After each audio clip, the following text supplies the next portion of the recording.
Yes, it looks that way. Okay, which is fine. Yeah, I just didn't. Didn't know who KH was. There she is. There she is. Thank you. Oh, hello.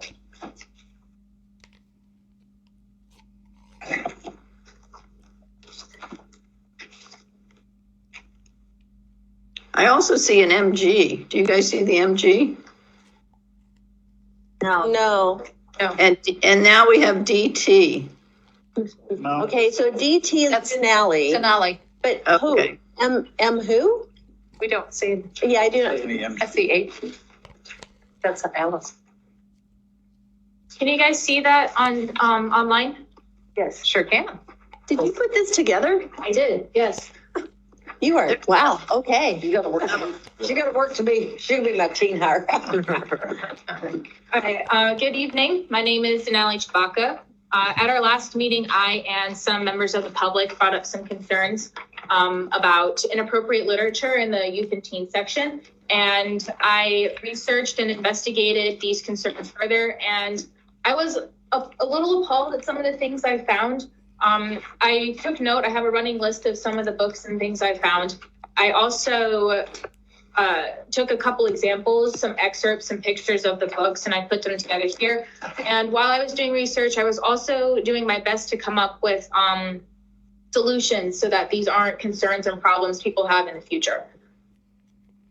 So I wanted to include a little bit of a trigger warning because I did not censor anything. Everything I listed on these slides is exactly how they appear in the books. The only thing I changed is that I abridged things for the sake of the presentation. So in the teen underground, the age range is 12 to 18. So while I'm presenting about the teen underground, I'd like everyone to think of a 12-year-old they know, like your grandson or a niece or a nephew. I personally have a 12-year-old brother. So while I was going through these books, I was thinking, would I be okay with Joseph reading this? So the first thing that caught my eye about this book is that right here, this boy has a picture of a penis right there on his head, which is supposed to indicate that this is something that he thinks about often. It's a priority for him. And I just don't think that's right for young people to be reading about. So I took a couple excerpts from this book. The first one, you can see it's pretty dirty. It ends with, I hold on for dear life as he expertly brings us to the most mind-blowing simultaneous climax in the history of gay sex. This is just by page 3.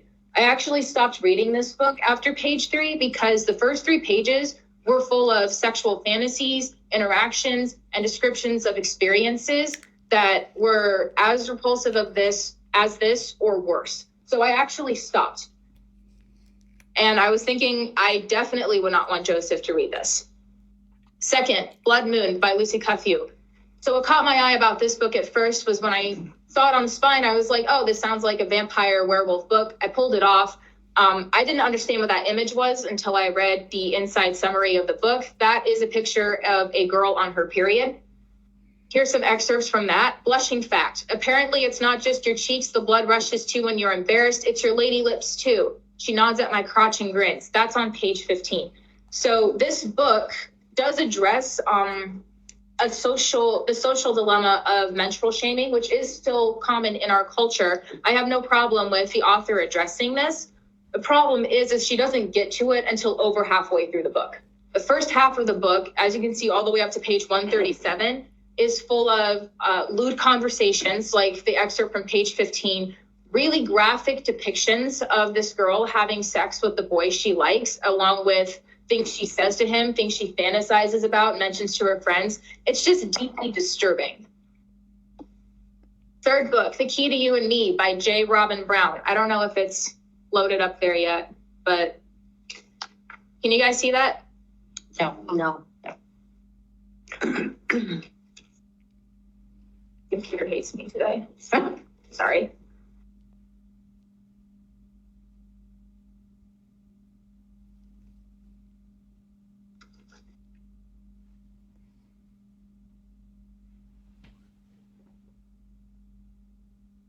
I'm not sure what's going on here, but I did have some excerpts from that. It's called The Key to You and Me by J. Robin Brown. One excerpt is, lieu of the dreamy lips and the dreamy hips, she put her hand on my boob. It felt so good, but so weird. Page 242. It was hard for him to get it inside me. And then when he did, it was sort of push, push, grunt, grunt, page 298, page 330, pages 328 to 330 describe a lesbian sexual encounter. On page 330, one of them asks the other, did you? Her expression is bemused, oh my God, I did. This is referring to climaxing. So these are the kinds of books that are in the teen section. These are present in the teen section. And as a teen, I can tell you, I definitely am not okay with this being in the section for kids my age. I was very disturbed by it. And the fact that those books are there say to me, this is what we think you like to read. This is what entertains you. This is what you identify with. While there may be some teens who definitely identify with those kinds of scenarios, I can guarantee you, I'm not one of them. Most of us aren't. That kind of literature is not good for us. We're already going through intense hormonal changes, body changes. Books full of hypersexualization and graphic depictions like that aren't healthy for us to be reading, especially if there's 12-year-olds going to that section. My next slide is an image of a book in German. The title is Close Up. I'll just, so you guys can unshare your screen. Unshare and reshare. Share it again. Okay. We'll probably refresh it. This happens when you least want it. I know, when It's you're working most so well prepared, today. Jay, when you're most prepared.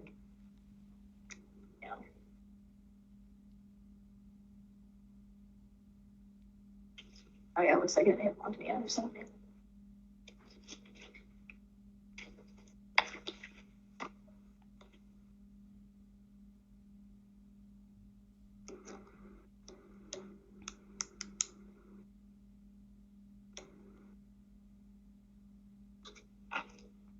Okay, there we go.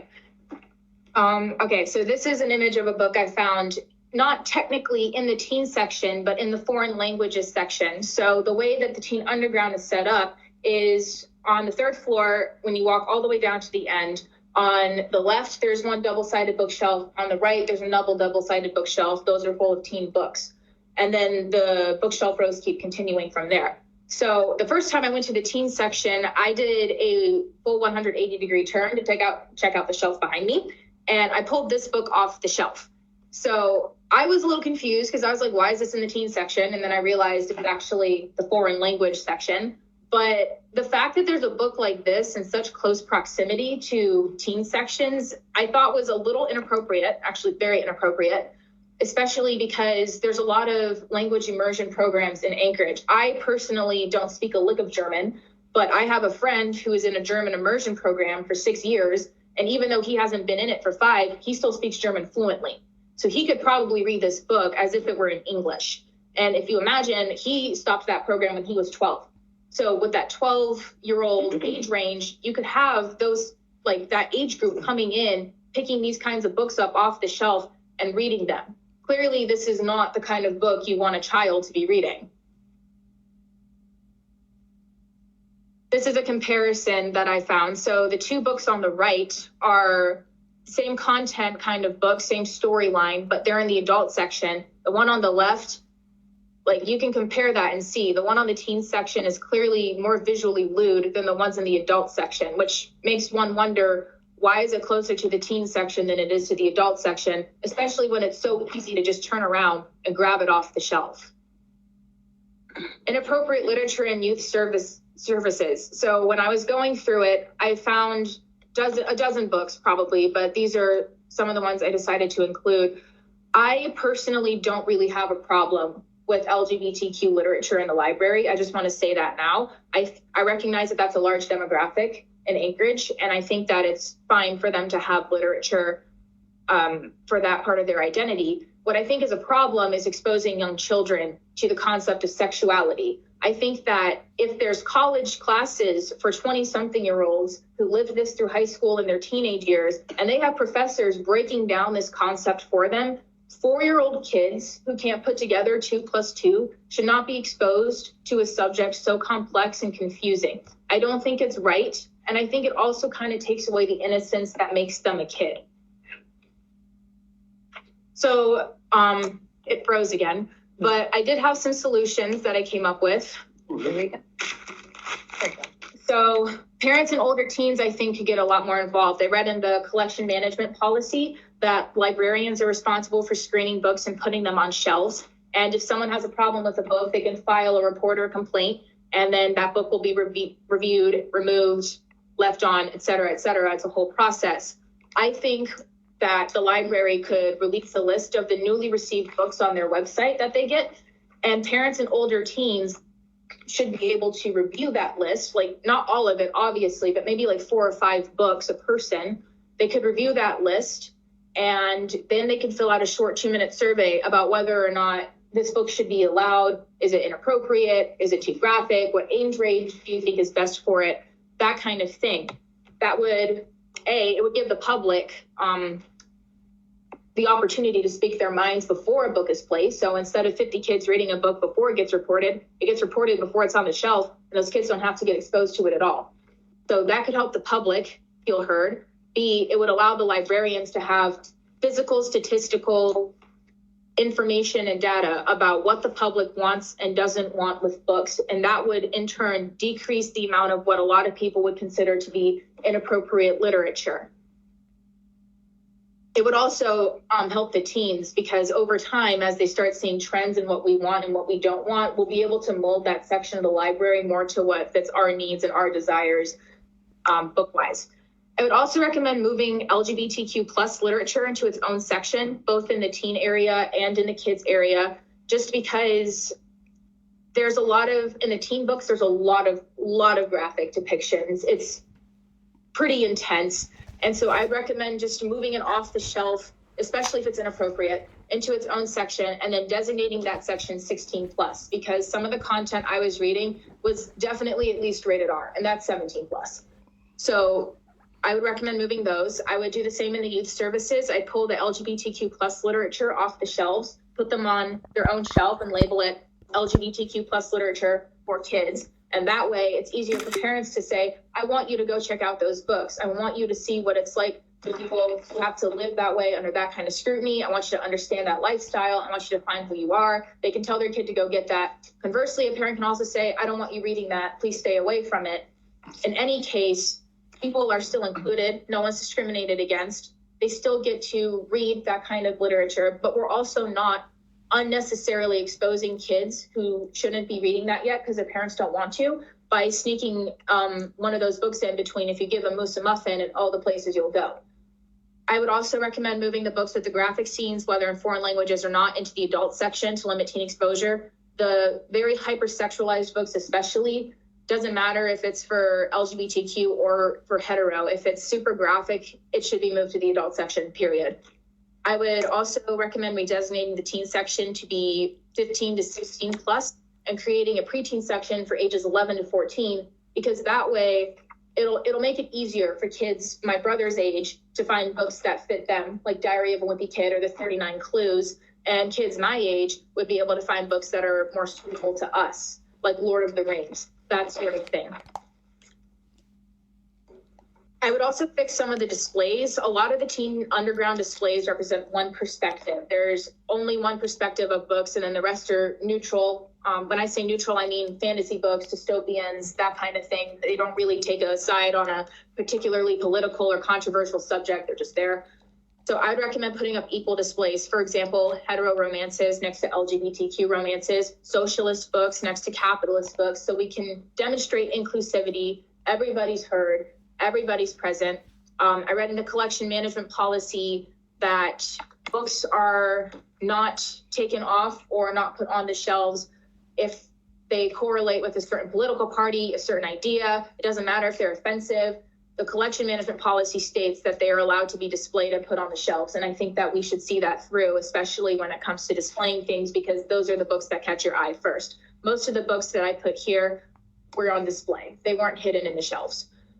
I would also recommend, there's a display cart on the second floor. If you go up the stairs and look to the left, there's a display cart with books on it, and it's right outside of the youth services room. And I think that display cart should be moved because there are books, new arrivals, that go to the teen section and the adult section. I don't think it makes much sense for kids to not be allowed in those sections, yet they're allowed to see the books that are in those sections. It just doesn't click with me. So I'm recommending that we move that more center left. There's a clock on the wall more towards the center of the new arrivals section, we could move the cart there. That way the kids aren't seeing it as they walk past, and people who want to check it out still can. Or only display neutral books like I was saying, Babysitter's Club, 39 Clues, Harry Potter, Lord of the Rings, because those kinds of books, kids typically go, no color, no cartoon, and their eyes bounce and they walk on. Parents don't have to worry about shielding them because there's nothing inappropriate or nothing they don't want them to see on the title. It would be a really good, I think, center road for people. And then lastly, I would like to recommend adding different kinds of content to the teen section. Most teens won't go to the fiction section because they think it's boring or too hard to read. I think that's a really negative mindset. I know for a fact teens are capable of reading Anna Karenina and War and Peace if they put their minds to it. I think that a lot of the teen section, from what I saw, was full of junk, what I like to call junk food reading. So it's essentially TV in books. There's not much of a plot. There's not much character development. All the vocabulary is something you're familiar with. You're not expanding your horizons. You're just reading things that you're familiar with. It's kind of like just rereading the same book over and over. You're not growing in any way. So I would recommend adding classical literature to that section within, the appropriate parameters. For example, Madame Bovary is a classic, but it can get a little bit graphic. Anna Karenina is essentially the exact same story, just less inappropriate. And we don't have to put the super thick version of the books in that section. We can put the graphic novels. Like I know there's a graphic novel of the Odyssey. And I know that there's abridged versions of other classical books. So instead of 617 pages, you're reading 300. And that way we can broaden people's parameters. We could see increasing reading levels of hundreds of teens. Test scores would go up. Literary rates would go up. Writing skills would go up. It's reading and good books are the foundation of basically being learned. You can't really get anywhere if you don't know how to read and write very well. You have to be at least proficient at it. And the best way to do that is to make sure people are getting books that challenge them to think critically, that force them to use context clues, and make them put things together on their own. So that's all I have for you guys. Thanks for listening. And does anyone have any questions I can answer? Yeah. Denali, the German book. Yeah. I'm curious because the author has an awful English Anglo-Saxon type name. Mm-hmm. Is it retranslated into German? You may not be able to tell, but that book in German, the title's in English and the author has an English name. I think that's the translator. It's a translator. Okay, never. I think Baroque or whatever. Okay, good enough. Yeah. Denali, may I speak? I want to speak. Okay. First of all, thank you so much. As you know, I dreaded this. As the head librarian, I was accused last night by Chris Constant of taking books off the shelves and throwing them in the garbage. That most certainly has not happened. I've had some complaints from parents, and I have pulled some books from the library to look at them. They weren't any of these books, and there wasn't one that I know that Deb, you had mentioned, because there were some on here that have been brought to my attention that were not mentioned, that I really do think we need to take a look at. And I think we had excerpts from them. But, and Jacob saw those, and I told Jacob, I said, Jacob, I don't have any problems. I believe they were in the adult sections anyway. They were not in our children's section. So we put them back on the shelves. And so the last thing a librarian wants to do is take on the issue of any type of censoring. And I happen to know librarians very well, and you even mentioned that word, and they are going to come unglued. Now, I've done that because I've been an educator for many, many years, and I've worked with librarians. So I want to thank you, number one, for giving a report that is absolutely excellent. I cannot believe a teenager did, let me tell you. I hope you grew up and become a librarian, number one. Library science, get that degree. And I just want to thank you that you also went through having solutions, which were, you wanted to be inclusive of others. You wanted to think that you're not asking any of these to be removed. You're asking us to take a look at where they are. And I think that is just an excellent way of looking at things, is that, can we make some changes? Because I'm sure it's coming. I mean, I've had several calls and people are looking. And I think if we're proactive, and someone comes to us, we'll say, well, no, we've done this, we've taken a look. And I do think there are some objectionable things in the library, in the children's sections. What's the book? Oh, that was Sammy. Oh, that was Sammy. And it, I mean, I've read some of it and we did not have it though. It was checked out and I think it was in our adult section. So I did check into that and I said, no, it is not in our children's section. So that prepares me and all the other librarians, if we know about this and we are proactive instead of reacting when a group comes ready to blow the library up. And their parents are getting to that point. And so I just thank you so much for doing such a great presentation and then coming up with solutions that to me make a lot of sense, but I'd like to hear what others say because it is an issue that we're going to address, if not in the really near future, pretty soon out. Did you have Actually, Denali, tell us about your education here in town. What schools did you attend? So when I first moved up here in 2019, I was homeschooled online for the spring semester. And then fall of 2019, I went to Polaris K through 12. And then, pandemic hit that spring of 2020. And so I finished out my year with Polaris and then I started with ANSEP, which is the Alaska Native Science and Engineering program at UAA. And I'll be finishing up my senior year with them this spring. You're an impressive young lady. yes, you I mean, and that's an understatement. Thank Yeah, you. that is an understatement. I'm an educator, so, and actually teach the Ignite kids at Polaris. Oh, cool. Her mother went to Polaris. Yeah, wonderful. Now, That's so impressive. I have one more question. Mhm. With some of the content in these books, to me, it looks basically, I mean, do we have a section for erotica? Because that's what it looks like to me. Yeah. That's what some of your stuff's reading. That's what I take it as. Or am I wrong? in that interpretation. I'm not aware of any sections for erotica. I do know when I came with my brother for the first time, he pulled a couple books off the shelf and he looked at me and this was his face. Yeah. He was like, "Are you serious?" I was like, "I know." He was like, "This is literally soft porn." I was like, "Yeah." He was like, "This is really bad. Why is this here?" I was like, "I know." He's like, "You got to change this." I was like, "I'm going to try." But yeah, so yeah, a lot of this stuff I